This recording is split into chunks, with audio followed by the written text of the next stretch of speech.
After getting the tourniquet on, I saw that I was moving my index finger and thumb, and I was like, well, that's not twitching. That's not it. It's not doing that on its own. I'm making it do that.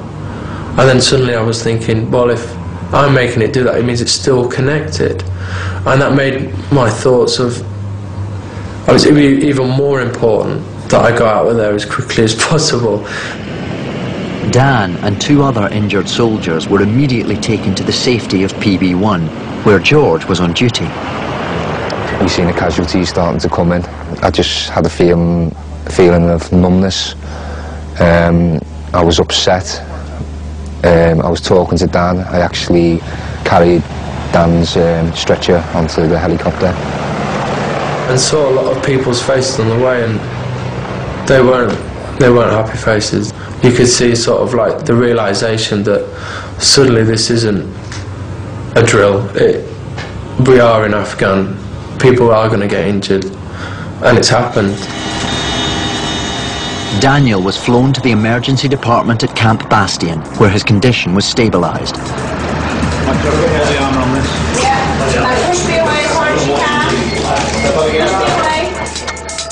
He was then flown to the UK to have emergency surgery to try to save his arm.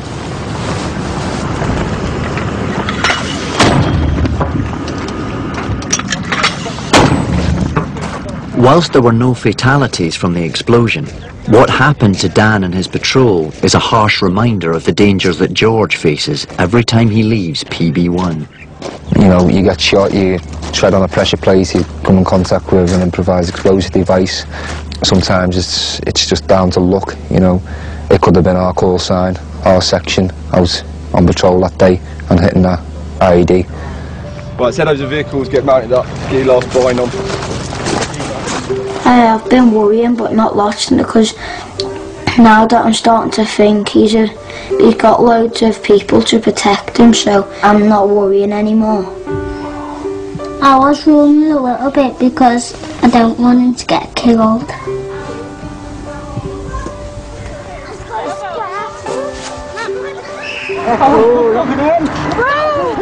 It's Halloween, and 2 weeks since George left. It's been a tough time for 7-year-old Luke. The day George left, I couldn't even get into school. He was really upset, really upset. He had it in his head, he was never going to see his dad again when he left. Am I going to see you again, Dad? But he was shaking and crying. I've never seen him so upset. It was really horrible to watch. And then leave a space and then put term. Right, so where did you get him? Put swimming. Swimming. Sit. And I would. To help deal with his dad's absence, he regularly writes to him. Put Luke, put your name there. Yeah, and put some kisses on it. What, last time you sent it, it took like 10 weeks or something? It wasn't, it hasn't been here that long. It takes about 3 weeks to get there. The first one was sent took quite a while though, didn't it? About 3 weeks it was. It wasn't. That's it.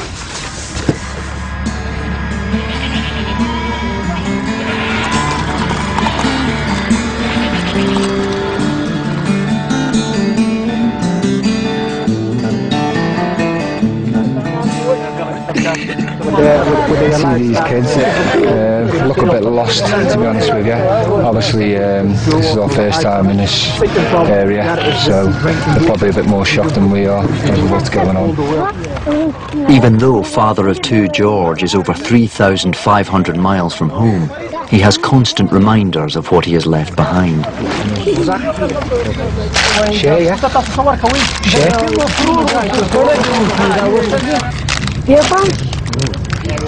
Nice, good. They're good, yeah.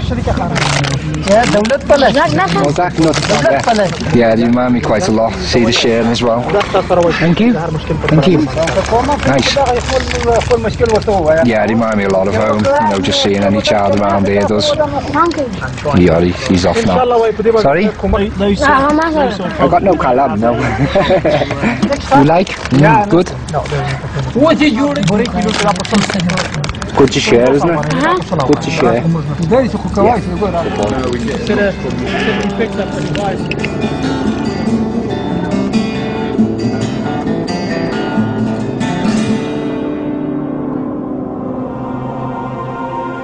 After being blown up by an IED, Daniel Majid was flown back to the UK to have emergency surgery to try and save his arm. The operation took about 6 hours, I think. They put the plate in down here. They've repaired the triceps, and they've moved some flesh around to fill the gap. It severed a nerve as well up here. That's caused the droop, they call it, in the wrist, and that's me trying to do that. And if I do that, that's me trying to do that. There is no movement. Daniel is confident his body is strong enough to make a quick and full recovery so he can get back out to Afghanistan. I was joking with him and saying, well, something about his arm thing about him. I said, well, you can still shoot with one arm. And he laughed. He said, yeah, I could go back there and do something, couldn't I? I certainly think there's unfinished business. I don't think it's not over for me. If I can get this my wrist sorted out and my arm, and I'm not medically discharged, I'll be back out there.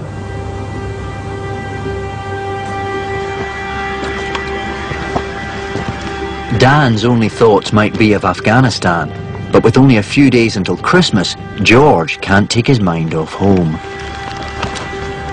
Well, not as much sad, but you know, a little bit down, because normally this time of year, obviously, I'm back at home. I'm getting the build up to Christmas with my little lads, wrapping up all the presents. But I wish I was really there, to be honest with you. Hello, little fella. Good? Yeah. Good? Good, yeah. Good. Good. George has been on the front line for over 2 months. The daily patrols are dangerous, unpredictable, and above all, exhausting. Just got to be ready for contact. It might not happen. It might happen. But you just still got to keep on the ball. It's not over until we get back to the patrol base.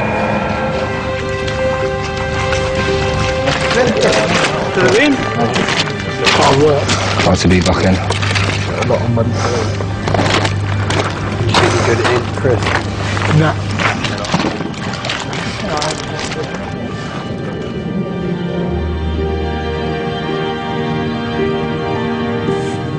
We're going out Boxing Day.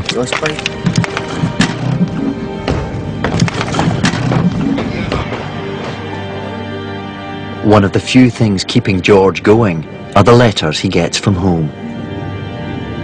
Little picture of him playing football on the grass, Callum and Liam. Makes me smile, brings a smile to my face. It's really morale lifting when you see them pictures, you know, really hits home. I've had another one of 4, Luke here. To Dad, I'm missing you lots and lots. It's just dead emotional, you know, when I see it, like. Leaving his 2 sons was much harder than he thought it would be. I said my byes on his front door, and then as I was leaving the door, he just burst out into tears. I felt so guilty, you know, that I was actually leaving him. I just didn't like seeing him in that state, to be honest with you. It was hard. It was very hard. You know, looking back on him now, I think, you know, what have I done? I don't know, it's just hard.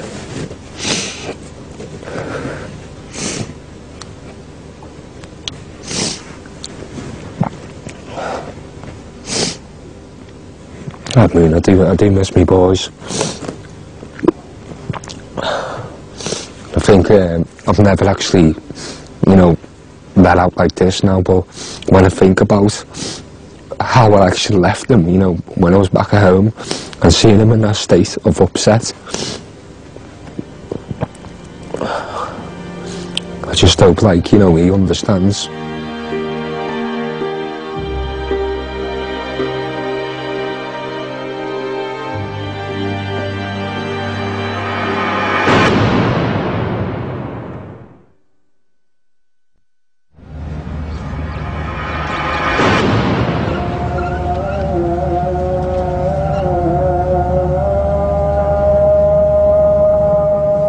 over 3 months, electrician George Moffat has been living and working in one of the most dangerous places in the world. I've just been on stag for 3 hours. I'm cold, hungry, tired. It's just really Baltic. I just feel like I want to be back in the UK now in my own bed with the central heating on. But back in the UK, there's been a small disaster. The central heating pipes in George's new home have burst, and his house is ruined. The floor was all wrecked, the ceilings were down. It was, well, if it had been my house, I'd have been devastated myself. So, luckily we're all tradesmen. We're all scav bits off site that we've been working on, and bits we've had in our houses, and we've been here overnight after work doing it. He rewired my house for me anyway, so, can't complain, can I, It's not good news, and everyone has agreed not to tell George.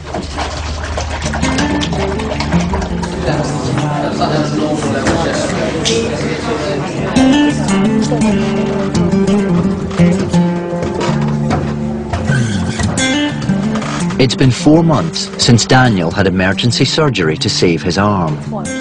He is determined to overcome his injuries, and for the last couple of weeks he has been at Headley Court, a specialist military rehabilitation centre. I've got 4 already. Where have you got 4? Oh. You've been learning from someone, haven't you, in the group? Sometimes you do let them win, just to get them into it, and then you're going to blast them, really. Right, time to count them up then. I think I'm patient with other people, just not myself. I think you have to be patient to be a teacher, but I think I might have lost some of my patience. That's it, go on. You know, it could have been nice, and we could have used the glass nuggets because they're a little bit easy to grip. But I thought, you know what, he can deal with the harder stuff, marbles. Go on. Is your hand getting tired? It's just that.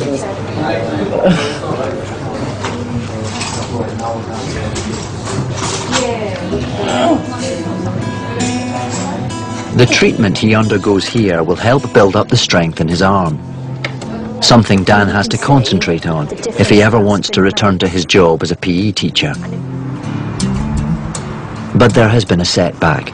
3 hours ago, Dan met a nerve specialist, and the prognosis wasn't as good as he had hoped. He just wants to investigate the nerve again, because there's not been as much progress as would have thought in the amount of time. I think it's 12 weeks since they operated. I always like to push myself, and I always like to sort of test the limits, and this meeting this morning, it's kind of sort of said, you're not Superman, you do break, and I've got a long way to go to recover. Yeah, just put it behind your head. No problems here.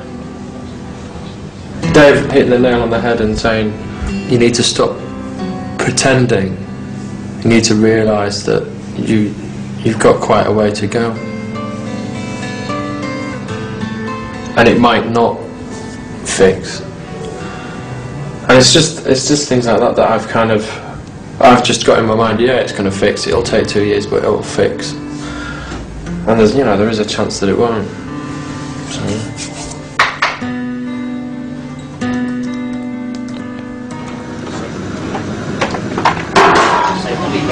A little bit later on, and again Merry Christmas to Ginster and also to Laura and everyone else working on ops at the moment in Afghanistan with the PS.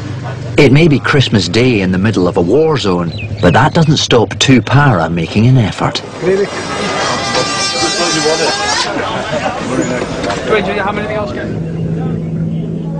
Hello son, Merry Christmas. It's Dad, I know. Merry Christmas, you're up early, are you?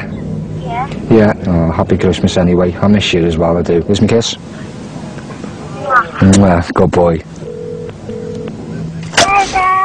Hello son, Merry Christmas. Yeah. Yeah. You okay?